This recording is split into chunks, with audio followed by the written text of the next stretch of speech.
seorang gadis yatim piatu yang hidup dalam hinaan dan kemiskinan diusir dari desanya. Tanpa sengaja menolong seekor ular raksasa yang ternyata ratu ular, hidup Laras berubah selamanya. Dengan kekuatan yang diberikan sang ratu, Laras kembali ke desanya untuk menghadapi ujian terbesar, membalas kebencian dengan cinta dan mengubah nasib banyak orang. Laras adalah seorang gadis berusia 10 tahun yang hidup di pinggiran sebuah desa kecil yang terpencil. Sejak usianya 5 tahun, ia telah menjadi yatim piatu. Ayahnya meninggal karena sakit parah yang tak terobati, sementara ibunya menyusul setahun kemudian akibat demam tinggi. Hidup Laras berubah drastis sejak saat itu. Ia tak lagi memiliki pelindung dalam hidupnya. Rumah kecil peninggalan orang tuanya perlahan-lahan menjadi reot. Atapnya bocor di sana-sini, dindingnya mulai lapuk dimakan usia. Meski begitu, Laras tetap tinggal di rumah itu seorang diri, mengandalkan makanan dari hasil kebun kecil yang ditinggalkan ibunya. Tidak ada yang peduli padanya di desa itu. Justru sebaliknya, Laras menjadi bahan hinaan dan olokan warga desa. "Dasar anak pembawa sial!" teriak seorang ibu yang kebetulan melewati rumahnya saat Laras sedang menyapu halaman. Ibunya mati. Ayahnya mati, mungkin dia juga akan mati kelaparan nanti, ejek seorang pemuda dengan nada sinis. Laras hanya bisa menggigit bibirnya, menahan tangis yang hampir pecah. Ia tidak ingin terlihat lemah di depan orang-orang yang sudah begitu kejam padanya. Namun, di dalam hatinya, rasa sakit itu menumpuk. Setiap hari, Laras menjalani hidup yang penuh kesulitan. Jika kebunnya tidak menghasilkan cukup makanan, ia terpaksa mencari dedaunan liar di pinggir hutan untuk dimakan. Kadang-kadang, ia memungut sisa-sisa makanan yang dibuang di pasar desa. Meski hidupnya begitu sulit, Laras memiliki hati yang kuat dan tekad yang besar. Ia tidak pernah menyerah meski hinaan dan cemoohan terus datang. Ia percaya bahwa suatu saat hidupnya akan berubah. Hari itu adalah hari yang paling Laras ingat dalam hidupnya. Langit mendung seolah menggambarkan suasana hatinya yang suram. Warga desa berkumpul di balai desa, membicarakan sesuatu dengan wajah penuh amarah.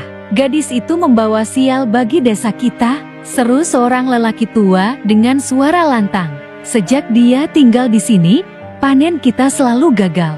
Hujan pun tak kunjung turun."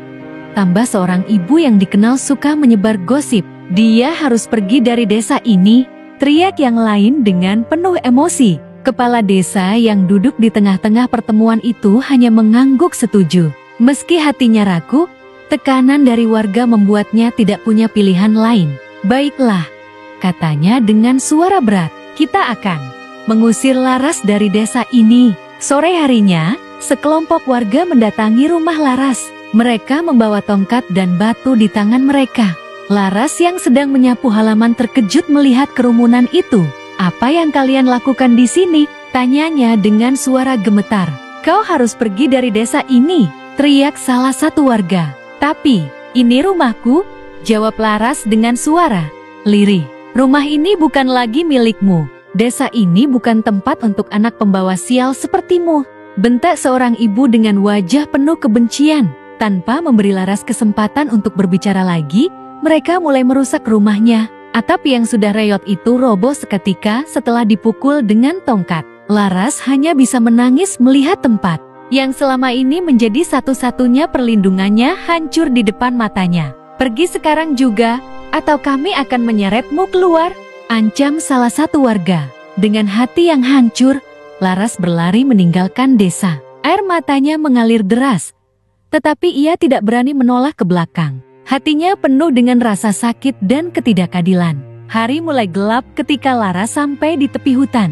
Angin malam yang dingin menusuk kulitnya yang hanya tertutup kain tipis. Namun, ia tidak punya pilihan lain.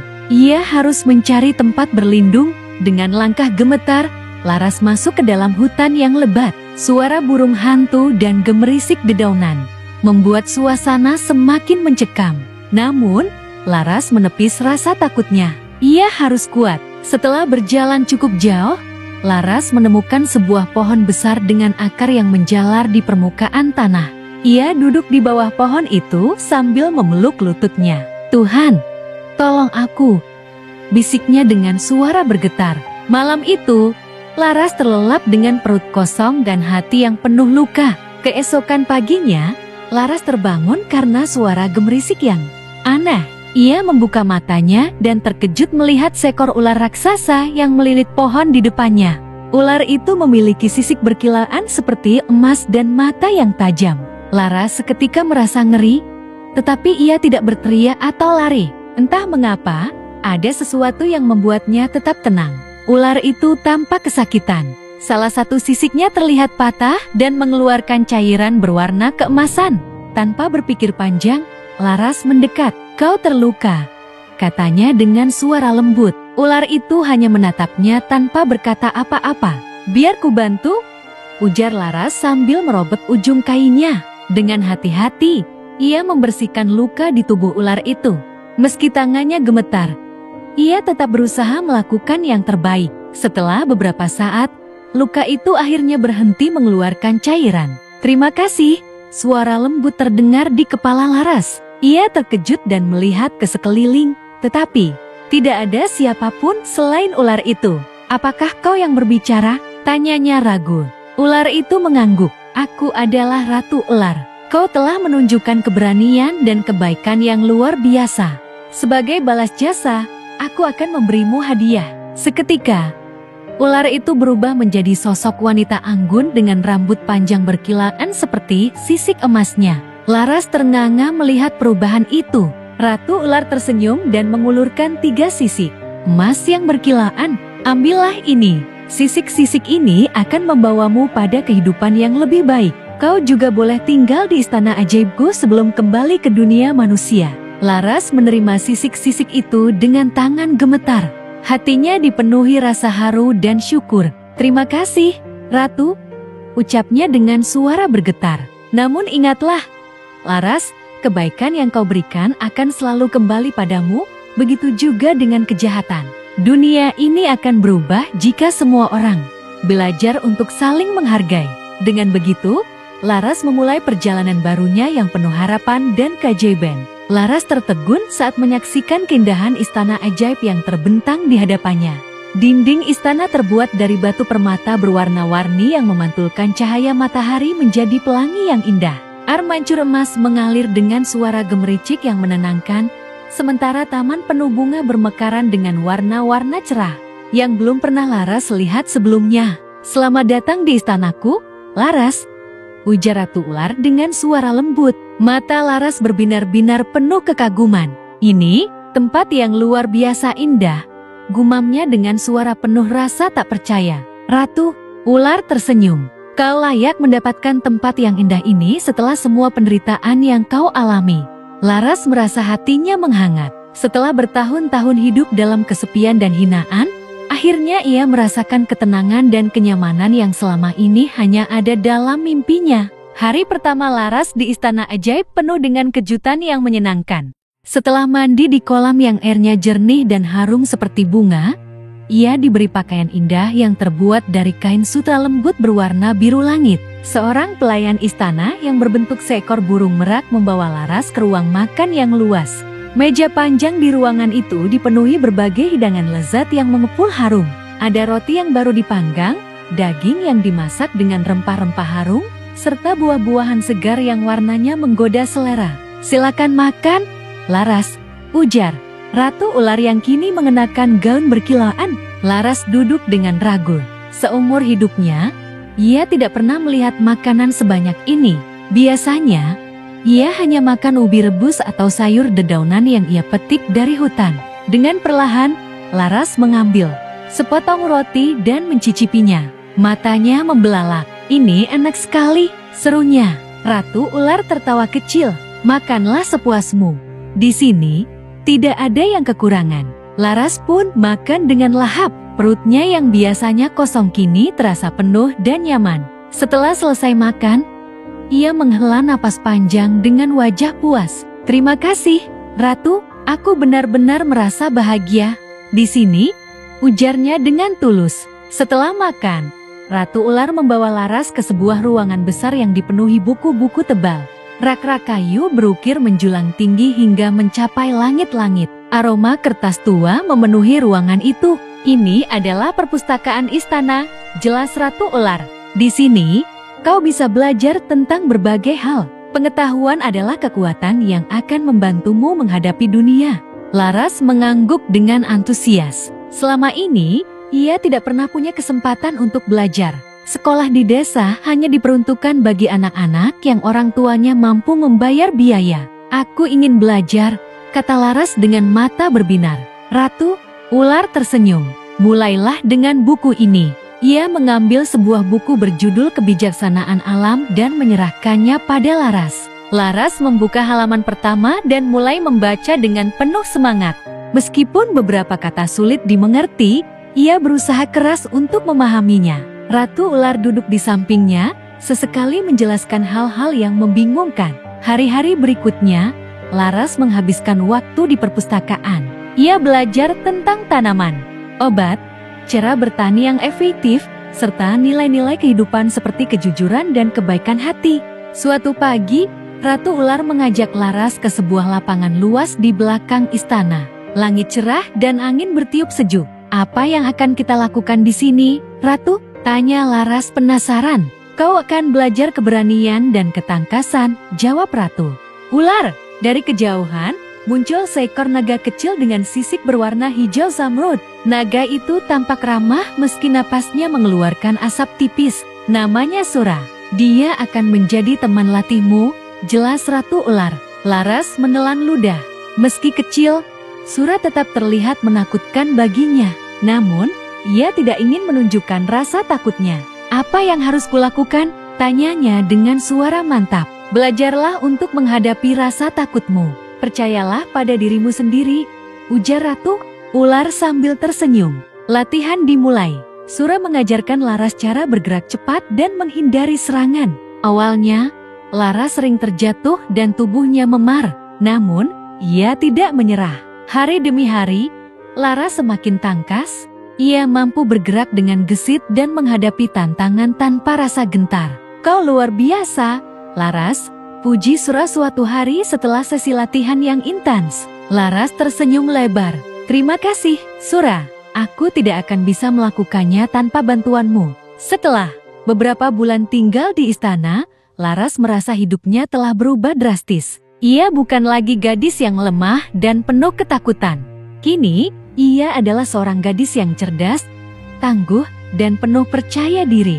Namun, suatu pagi yang cerah, Ratu Ular memanggilnya ke ruang utama istana. Wajahnya tampak serius. Laras, saatnya kau kembali ke dunia manusia, ujar Ratu Ular dengan suara lembut. Laras terkejut. Kembali, tapi aku bahagia di sini, katanya dengan suara lirih. Aku tahu, namun dunia manusia membutuhkanmu. Kau telah belajar banyak di sini. Gunakan pengetahuan dan keberanianmu untuk membawa kebaikan di sana. Laras terdiam. Hatinya berat meninggalkan istana yang sudah menjadi rumahnya. Namun, ia tahu bahwa Ratu Ular benar. Aku akan melakukan yang terbaik, janjinya dengan suara tegas. Ratu Ular tersenyum dan mengulurkan 3 sisik emas yang sebelumnya diberikan pada Laras. Simpan sisik-sisik ini dengan baik. Mereka akan membantumu menghadapi tantangan di dunia manusia. Laras menerima sisik-sisik itu dengan penuh rasa terima kasih. Terima kasih atas segalanya, Ratu. Aku tidak akan pernah melupakan kebaikanmu.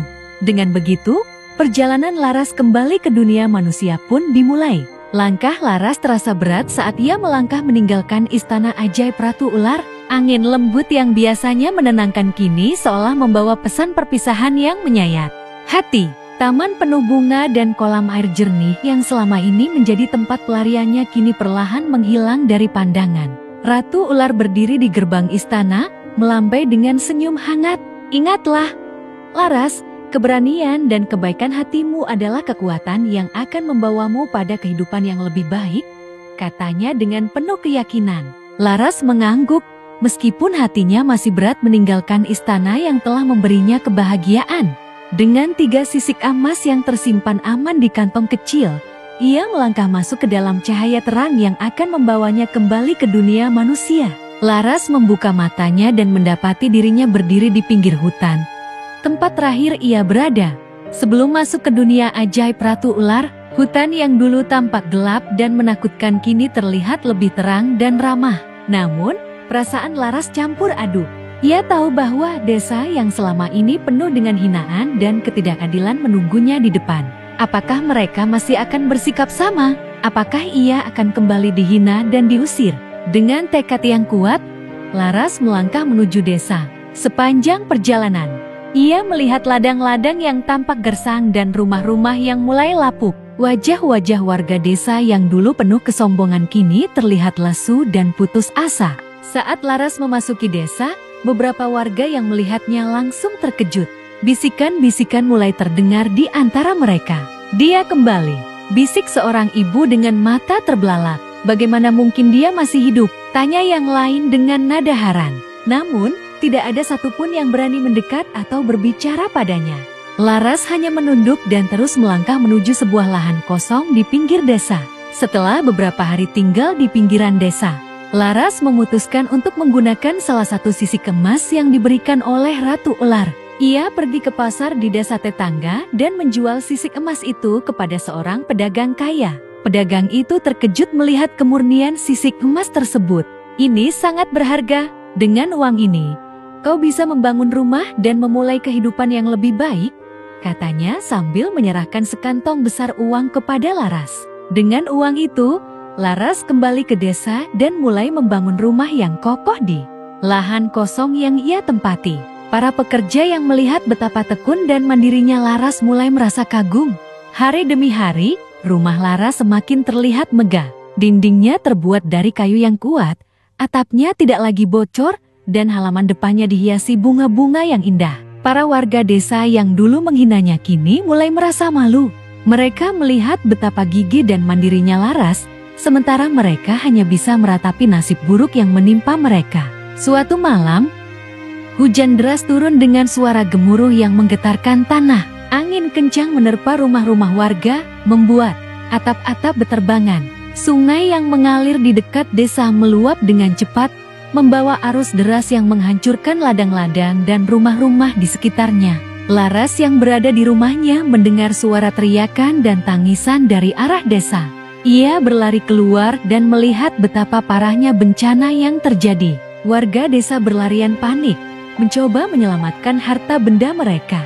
Namun, arus banjir terlalu kuat. Dalam hitungan jam, sebagian besar rumah di desa itu hancur. Dengan hati yang penuh empati, Laras membuka pintu rumahnya dan berteriak, "Masuk ke sini, kalian bisa berlindung di rumahku." Warga desa yang dulu mengusir dan menghina Laras terkejut mendengar tawarannya. "Apakah dia serius?" bisik seorang ibu dengan wajah penuh rasa bersalah. "Dia masih mau menolong kita setelah semua yang kita lakukan padanya?" tanya yang lain dengan suara gemetar. Namun, melihat situasi yang semakin memburuk, mereka akhirnya menerima tawaran Laras. Satu persatu, mereka masuk ke dalam rumah Laras yang kokoh. Selama beberapa hari, Laras merawat warga desa yang terluka dan kelaparan.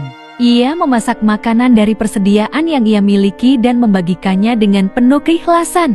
"Terima kasih, Laras," ujar seorang ibu sambil menahan tangis. "Kami tidak tahu harus bagaimana jika kau tidak ada." Laras hanya tersenyum. "Kita semua harus saling membantu," jawabnya dengan lembut. Warga desa mulai menyadari betapa besar hati Laras. Mereka yang dulu membenci dan menghinanya kini merasa malu dan bersalah. Suatu malam, kepala desa yang telah kehilangan rumahnya bermimpi bertemu dengan Ratu Ular. Dalam mimpi itu, Ratu Ular berkata, "Bencana ini adalah akibat dari ketidakadilan dan kesombongan kalian. Belajarlah dari Laras yang memiliki hati penuh belas kasih." Pagi harinya, kepala desa memanggil seluruh warga dan mengajak mereka untuk meminta maaf kepada Laras. "Laras, kami telah bersalah padamu. Kami telah menyakitimu dan mengusirmu tanpa alasan yang benar. Namun, kau tetap membuka pintu rumahmu untuk kami. Kami sangat menyesal," ucap kepala desa dengan suara penuh penyesalan. Warga desa yang lain ikut menundukkan kepala, menahan air mata penyesalan. Laras memandang mereka dengan hati yang lapang. "Aku sudah memaafkan kalian. Yang penting sekarang adalah kita bersama-sama membangun desa ini kembali," ujarnya dengan tulus. Sejak saat itu, desa berubah menjadi tempat yang lebih harmonis.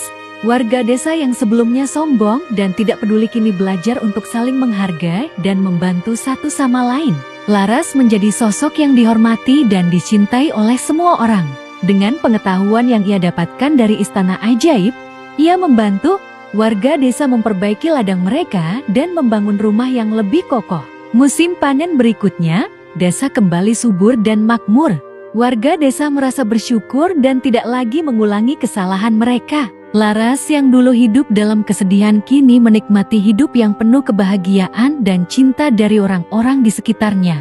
Hari-hari berlalu dengan damai di desa yang kini telah berubah menjadi tempat yang harmonis dan penuh kebersamaan. Warga desa bekerja bersama untuk membangun kembali rumah-rumah yang hancur akibat banjir bandang. Ladang-ladang yang dulunya gersang kini kembali subur berkat bimbingan Laras yang menggunakan pengetahuan dari istana Ratu Ular. Setiap pagi, Laras bangun dengan semangat. Ia memeriksa tanaman di kebunnya, membantu warga dengan berbagai kebutuhan, dan mengajarkan cara bercocok tanam yang lebih efisien. Sosoknya yang dulu diremehkan kini menjadi panutan dan inspirasi bagi seluruh warga desa. Namun, di balik kebahagiaannya, Laras merasa ada sesuatu yang belum selesai. Ia teringat pada dua sisik emas yang masih tersimpan dengan aman di dalam kotak kecil di kamarnya. Sisik-sisik itu seolah mengingatkan Laras bahwa perjalanan hidupnya belum sepenuhnya berakhir. Suatu malam, Laras bermimpi berada di istana ajaib Ratu Ular. Udara di sana terasa hangat dan menenangkan. Di tengah taman yang indah, Ratu Ular berdiri dengan anggun, mengenakan gaun berkilauan seperti bintang-bintang. Laras, kau telah menjalani hidup yang penuh keberanian dan kebijaksanaan, ujar Ratu Ular dengan suara lembut. Laras tersenyum. Semua itu berkat bimbinganmu, Ratu. Aku tidak akan pernah melupakan kebaikanmu. Ratu Ular mengangguk. Namun, masih ada satu hal yang perlu kau lakukan. Laras tertegun. Apa itu, Ratu? Kembalikan sisik emas yang tersisa ke tempat asalnya, jawab Ratu Ular. Sisik itu adalah bagian dari kekuatan alam yang harus tetap seimbang. Jika kau menyimpannya terlalu lama, keseimbangan dunia akan terganggu. Laras mengangguk dengan penuh pemahaman. Aku akan melakukannya, Ratu. Keesokan paginya, Laras bersiap untuk pergi ke hutan tempat ia pertama kali bertemu dengan Ratu Ular. Warga desa yang mendengar rencananya merasa khawatir. Laras, hutan itu masih berbahaya. Kau yakin ingin pergi sendiri? Tanya kepala desa. Dengan nada cemas, Laras tersenyum tenang. Aku harus melakukannya. Ini adalah tanggung jawabku. Dengan membawa kotak kecil berisi 2 sisik emas, Laras melangkah masuk ke dalam hutan. Pohon-pohon tinggi menjulang dan dedaunan yang lebat membuat suasana terasa teduh. Suara burung dan gemerisik dedaunan menemani perjalanannya. Meski hutan itu dulu tampak menakutkan, kini Laras merasa damai. Ia tahu bahwa alam tidak pernah berniat menyakiti selama manusia tahu bagaimana menghormatinya. Setelah berjalan cukup jauh, Laras tiba di sebuah danau kecil yang jernih. Airnya memantulkan cahaya matahari dengan indah. Di tepi danau, ia melihat batu besar yang bersinar samar. Dengan hati-hati, Laras membuka kotak kecilnya dan mengambil kedua sisik emas. Kilauan sisik itu membuat air danau berpendar dengan cahaya yang memukau. Ratu Ular, aku datang untuk mengembalikan sisik emas ini, ucap Laras dengan suara penuh penghormatan. Tiba-tiba, angin berhembus lembut, dan dari dalam air muncul Ratu Ular dalam wujudnya yang agung. Sisiknya berkilauan seperti permata di bawah sinar matahari. Kau telah memenuhi tugasmu dengan baik, Laras, ujar Ratu Ular dengan suara lembut. Laras meletakkan kedua sisik emas di atas batu besar itu. Dalam sekejap, sisik-sisik tersebut menyatu dengan batu dan memancarkan cahaya terang yang memenuhi seluruh hutan. Sekarang, keseimbangan telah dipulihkan, kata Ratu Ular. Dan kau telah menunjukkan bahwa manusia bisa hidup berdampingan dengan alam dengan penuh cinta dan kebijaksanaan. Ratu Ular menatap Laras dengan penuh kasih. Sebagai tanda terima kasih, aku akan memberimu hadiah terakhir, ujarnya. Dengan kibasan ekornya, Ratu Ular menciptakan sebuah tanaman emas yang tumbuh di tepi danau. Daunnya bersinar seperti berlian, dan buahnya tampak berkilauan. Tanaman ini akan terus berbuah dan memberi rezeki bagi desamu. Rawatlah dengan baik dan ajarkan warga desamu untuk hidup selaras dengan alam, pesan Ratu Ular. Laras mengangguk dengan mata berkaca-kaca.